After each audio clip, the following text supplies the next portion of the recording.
Olá pessoal, tudo bem com vocês? Desejo a vocês uma boa tarde, tá? É, agora são 14 horas e 7 minutos, tá? E hoje é dia 16, o dia do nosso encontro, né? Síncrono, da nossa disciplina de Psicologia Aplicada às Organizações. Bom pessoal, eu tô aqui fazendo esse vídeo com vocês para poder, digamos assim, nos situar, né? Aonde estamos efetivamente com essa disciplina, tá? Então, hoje nós vamos trabalhar com o texto em PDF que é chamado Mundo do Trabalho, de dois pesquisadores, né? E aí eu cito apenas o sobrenome deles, que na verdade são delas, que é a Borges e a Yamamoto, tá? São pesquisadores na área da psicologia e, sobretudo, na psicologia organizacional, tá? Então, estamos utilizando esse texto aí, tá? Enfim, e também nós iremos utilizar hoje à noite o PowerPoint, que é aquele PowerPoint denominado Sentidos e Significados do Trabalho, tá? Enfim, antes de comentar um pouco sobre esse texto, tá, gente? Na verdade, relacionando isso com o PowerPoint, já citado anteriormente, eu quero dizer para vocês que a disciplina Psicologia Aplicada às Organizações, ela tem como linha de orientação, tá? Um ramo da psicologia denominada Clínica Psicodinâmica do Trabalho, tá? E é uma linha teórica de um psiquiatra e psicólogo francês chamado Christophe Dejoux, tá? Ele ainda está vivo, né? E está no início da fase idosa da vida e está em plena atividade de produção científica, né? É um pesquisador muito importante no ramo da psicologia, sobretudo na área da psicologia do trabalho, tá? Então, gente, essa linha teórica, clínica psicodinâmica do trabalho, ela tenta compreender em que medida a organização do trabalho, seja de empresa pública ou privada, né, pode contribuir com estímulos, né, com determinados fatores, ou como a organização do trabalho ela pode desencadear fatores, né, que levam o trabalhador em direção ao adoecimento do corpo, sobretudo o adoecimento mental, tá? Então, parte-se de um pressuposto, resultado, digamos assim, de uma observação direta em campo que Christophe Dejoux fez na época da elaboração dessa teoria, visitando empresas e falando com trabalhadores, analisando, sim, entidades de saúde, por exemplo, como a Previdência Social, como temos, e hospitais psiquiátricos na França, sobretudo na cidade de Paris, né?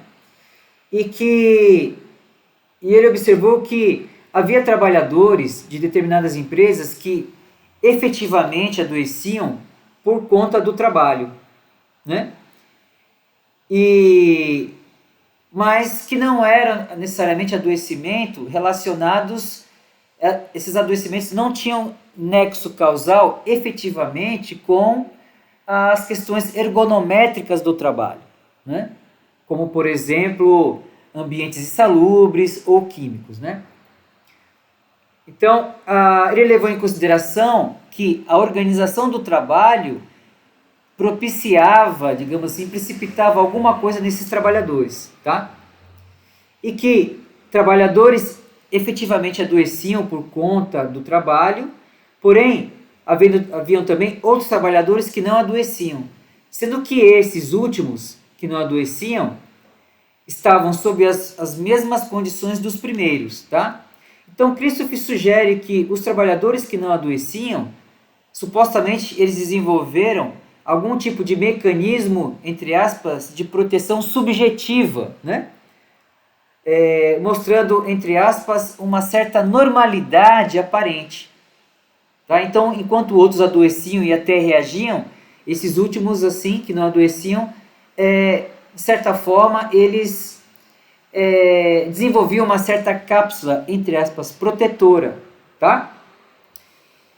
E é o que ele denominava de uma certa normalidade aparente, tá? Então, Dejoux vai desvendar, por conta disso, os mecanismos e os aspectos positivos, ou seja, os benefícios, entre aspas, dessa normalidade aparente.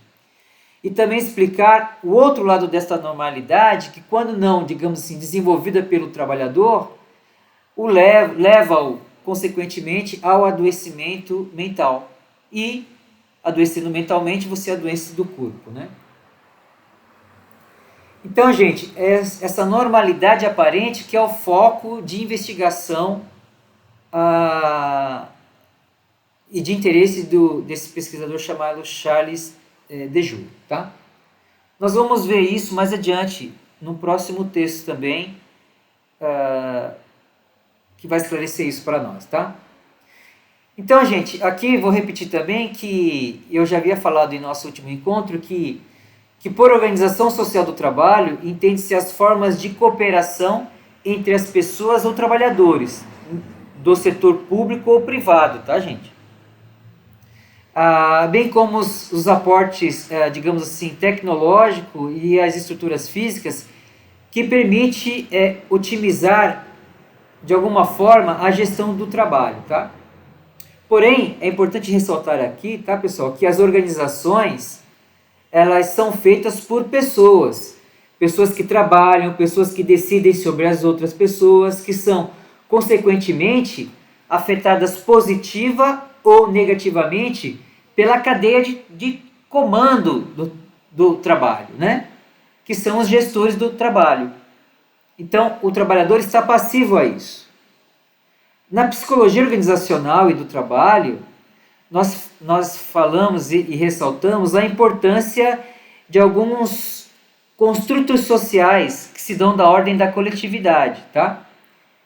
E que são, digamos assim, estímulos positivos para o trabalhador, né? E que vocês, de certa forma, conhecem, né? Então, por exemplo, a valorização, a liberdade que se dá ao trabalhador, a autonomia, o reconhecimento, a aprendizagem, as condições como se dão a aprendizagem, né? O envolvimento desse trabalhador no ambiente do trabalho, se esse trabalhador ele é reconhecido pela sua hierarquia imediata, se ele é reconhecido pelos seus pares, né? Como o empregador se relaciona com os seus colaboradores, tá? Porém, gente, nós sabemos que esses elementos, eles são elementos dinamizadores de interações propositivas, né, que vão produzir resultados importantes para o empregador, para a empresa. Tá? Porém, a cadeia organizadora do trabalho pode precipitar também ao trabalhador transtornos mentais de toda ordem, frustrações e ações de desestímulo desse mesmo trabalhador. Tá? E aí podemos fazer a seguinte pergunta: como a organização do trabalho hoje, né, com toda essa dinâmica de exigência, de metas a alcançar, afeta a vida do trabalhador contemporâneo, que são vocês, né, mesmo, ok? Então, gente, o modo do trabalho hoje, como ele está organizado, exige um tipo de trabalhador muito bem qualificado, né? E necessita também dele um outro elemento importante, que é a sua inteligência, e não só a inteligência intelectual e atitudinal, como a sua inteligência emocional. Tá? Então, esse é um atributo importante para os empregadores, coisa que não era importante em momentos passados, né, da nossa história envolvendo o mundo do trabalho. Nós vimos isso um pouco no nosso último encontro, tá? Então é isso. Então, gente, se não sabemos a resposta agora, de forma imediata, nós vamos entender um pouco e vamos verificar que no desenrolar da nossa disciplina, nós vamos ver efetivamente quais são esses fatores positivos e negativos que melhoram a vida, portanto, que melhoram até a vida mental do trabalhador, que é importante para a empresa, né? Um trabalhador que fica afastado, ele traz prejuízos para a empresa. isso é muito, isso é muito,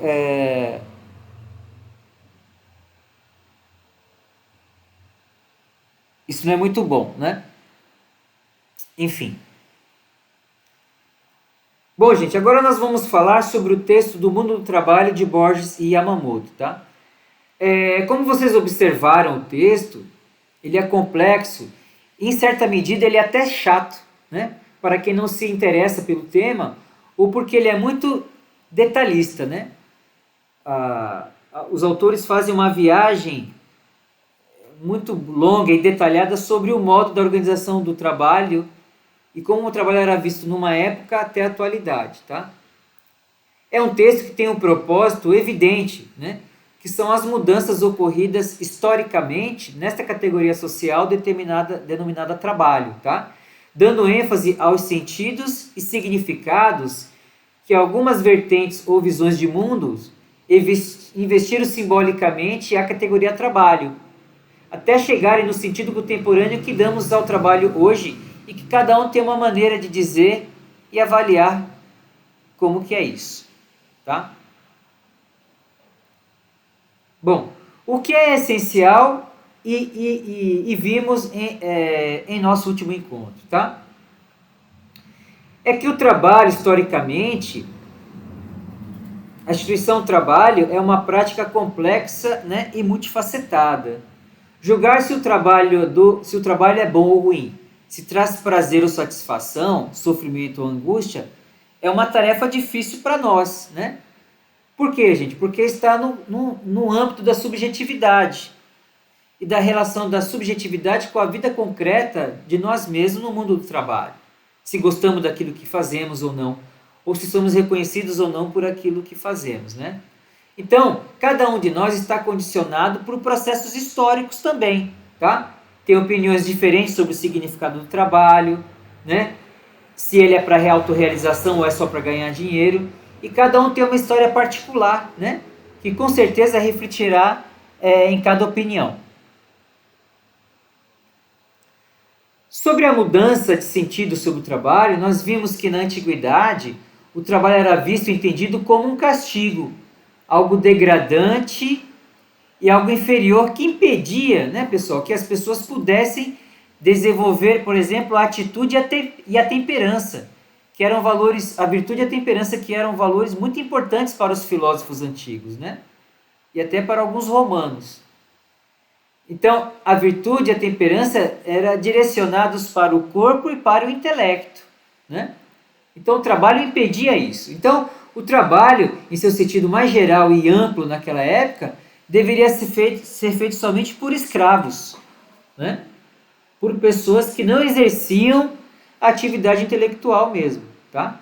Então, havia uma separação total do trabalho, né, intelectual e físico, e trabalho manual, né, e uma estratificação muito clara social sobre uma sociedade grega da época, né? Então, os escravos estavam fora da vida intelectual e de outros prestígios também, né, vivido pelos senadores romanos, por exemplo, e seus familiares.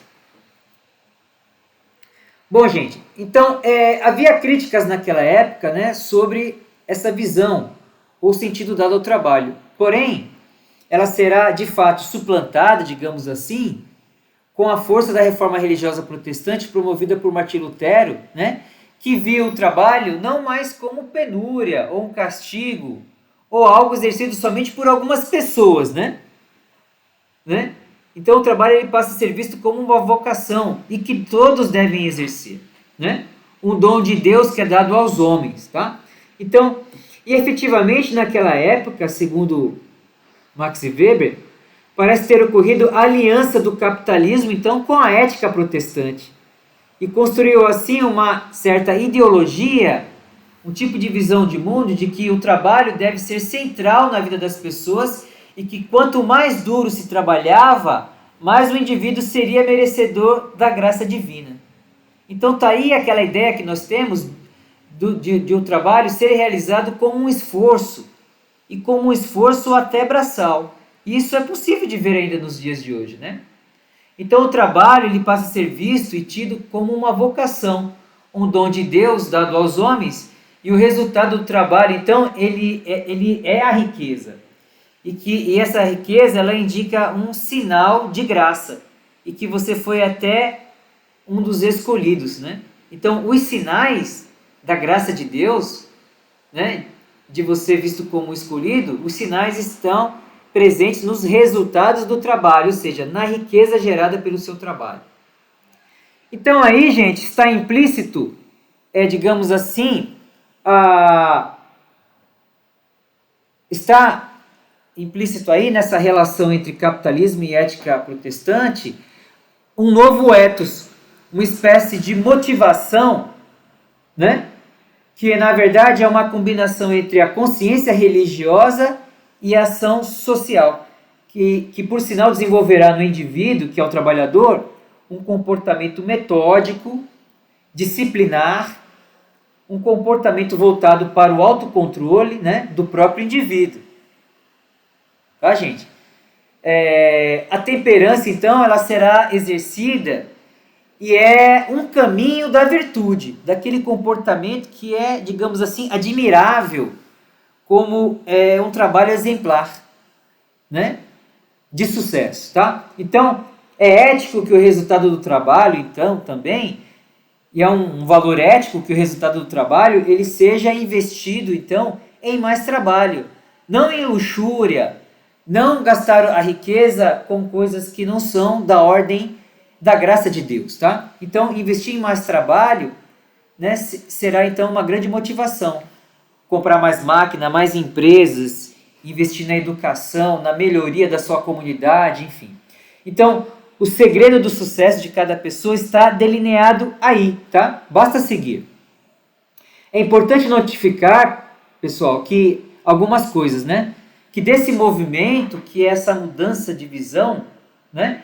Surge então a meritocracia, tá? De que todos vão concorrer por alguma coisa, tá? ênfase, então, à individualidade, né? Que cada um será responsável por aquilo que efetivamente quer e deseja. Disciplina, necessidade de especializar-se, né? De conhecer mais as coisas que está fazendo.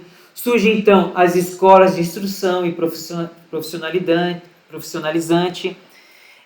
Ocorre também o controle do tempo e do espaço dentro das empresas capitalistas, né? Os trabalhadores terão que se adequar a uma nova jornada de trabalho, né? Organizada pelo tempo, pelo cronômetro do relógio. Surge então os germes também das primeiras leis trabalhistas, tá? Então, gente, e também surge uma coisa que é o seguinte, que o trabalho ele passa a ser algo diferente do emprego, tá? Então, o trabalho, como é visto ali em Karl Marx, né? O trabalho enquanto uma atividade digna, né? Contemplatória, né? É uma coisa.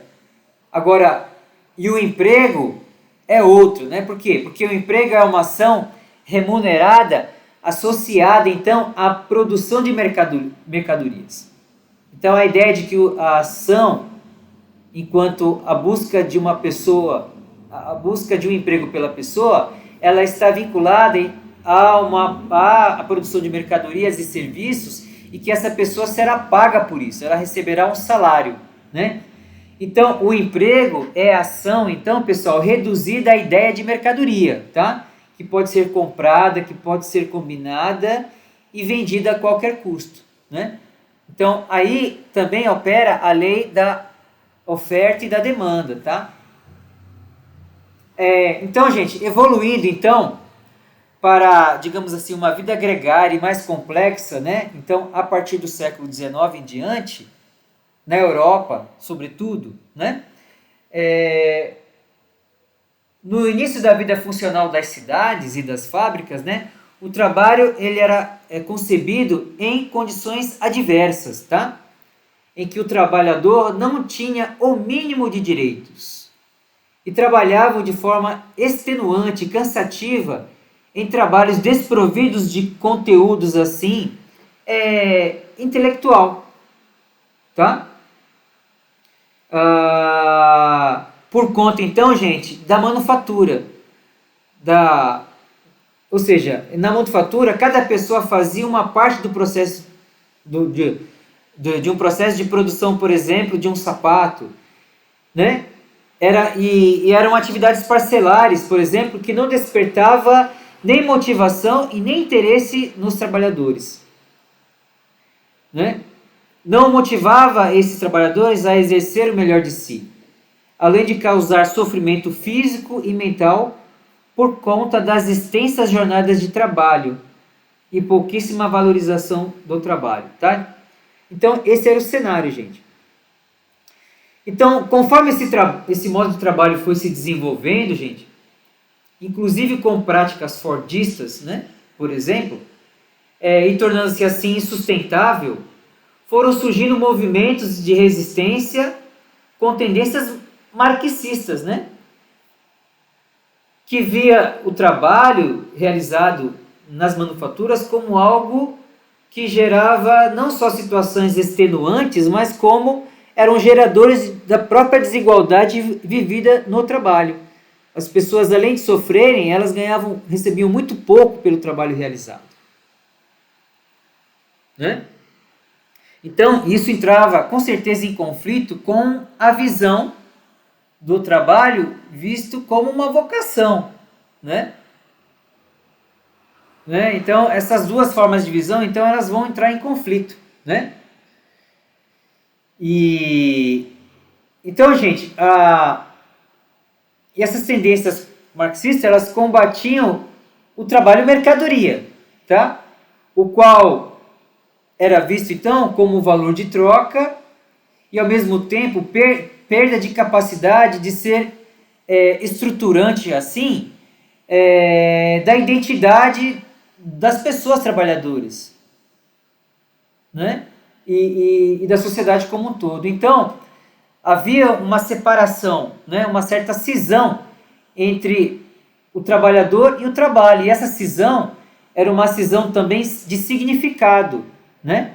De valorização, né? Então, o trabalhador, Marx entendia que esse trabalhador estava alienado, porque ele não se reconhecia no trabalho, ele não se reconhecia enquanto valorado, né, por aquilo que ele fazia, né? Então, gente, a concepção marxista, como o texto mostra, né, confronta esse trabalho comercial mercantilizado, né, e sugere como alienante, na medida em que ele é monótono, ele é repetitivo, ele embrutece a pessoa, ele submete o trabalhador, né, e esse trabalhador, então, ele é explorado, né? Não é à toa que as pessoas, por exemplo, elas nem ligam para aquilo que elas estão fazendo. É como se elas estivessem robotizadas, fazendo aquilo apenas como algo que tem que ser feito obrigatoriamente no final do mês receber, ou do dia receber seu salário, tá? Então, para além disso, gente, a concepção marxista também, ela sugere então uma forma de resistência, né? E por quê? Porque demanda-se então por um trabalhador que seja humanizado e humanizador, né? Então sugere-se então um trabalho que fomente então a condição de melhoria da qualidade de vida humana. Ok, pessoal? Então, do século XX em diante,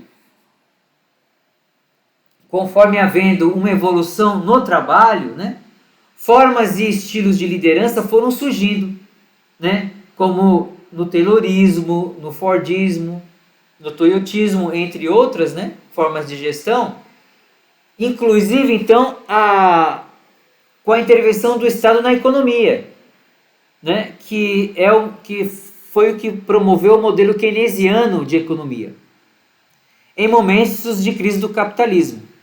Então, nesse momento, o keynesianismo ele propôs o que, gente? Propôs, né, a relação entre demanda, de equilíbrio entre demanda e pleno emprego, né? Ou seja, isso aí regulado por leis, né, e que vão fomentar o crescimento e o progresso da economia, valorizando também os trabalhadores, tá? Então, isso foi o momento do pós-guerra, tá? Então, as resistências sindicais, elas vão ressurgir nesse período e elas foram conquistando e conquistando alguns direitos para os trabalhadores, né? Porém, agora, de forma mais recente, dos anos 2000 para cá, observa-se então, gente, uma crise de desemprego estrutural e instabilidade. Sobretudo a instabilidade daqueles que trabalham, né? Mas que a qualquer momento, que trabalham, digamos assim, efetivamente, mas que a qualquer momento eles podem sofrer uma demissão, tá? Então, com a dinâmica das novas tecnologias e das redes sociais e digitais que nós vemos hoje, né? Essa insegurança no trabalho, por medo de ser demitido a qualquer momento, pode causar, e com certeza já causou, né, gente, diversas consequências. Desde uma dedicação submissa, desde um sofrimento psíquico, né, assimilado, digamos assim, né, ansiedade, né, e que a perspectiva do fim da sociedade do trabalho, né, ela é uma pauta que está aí, né, e que dispensa qualquer tentativa de melhorar a configuração das coisas, tá, gente? Então, essa ideia do fim do trabalho, como nós entendemos hoje, é um certo drama que muitas pessoas vivem, né? Porque a indústria 4.0, para que ela seja efetivamente implantada, ela exige também uma mudança de comportamento e até reformas no setor trabalhista como um todo, né? Vemos que hoje o trabalhador ele está se tornando cada vez mais autônomo e organizado por leis próprias, por exemplo, né? Que não são mais aquelas leis trabalhistas da carteira de trabalho, né? da CLT como nós conhecíamos, tá? Então, gente, esse trabalhador está sujeito também a muitos problemas, né? Que podem vir da ordem, do patronato, né? Então, gente, aqui não é também para colocar o patrão como inimigo, mas é mostrar que o trabalhador está sujeito a essas transformações no mundo do trabalho, sobretudo as tecnologias, e que vão afetar a vida de todos os trabalhadores, nós, de alguma forma, né? Então, nesse sentido, gente, busca-se, então, a interconexão, tá, gente, entre a psicologia e as doenças mentais associadas ao mundo do trabalho, né? E buscar saber também quais os caminhos que a psicologia, tá, gente, está apontando no sentido da construção de um mundo do trabalho em que o indivíduo possa ser e se fazer humano, tá? Através do reconhecimento da sua construção identitária no mundo do trabalho. Então, para isso é necessário que a empresa possa reconhecer isso também, a importância do trabalhador, né? Ok, gente? Então, a teoria clínica psicodinâmica do trabalho, tá, pessoal, atua nessa perspectiva, tá? Então, gente, aqui é apenas um panorama, tá? E nós vamos verificar isso mais detalhadamente a seguir, tá? No nosso próximo encontro. Abraços e até mais.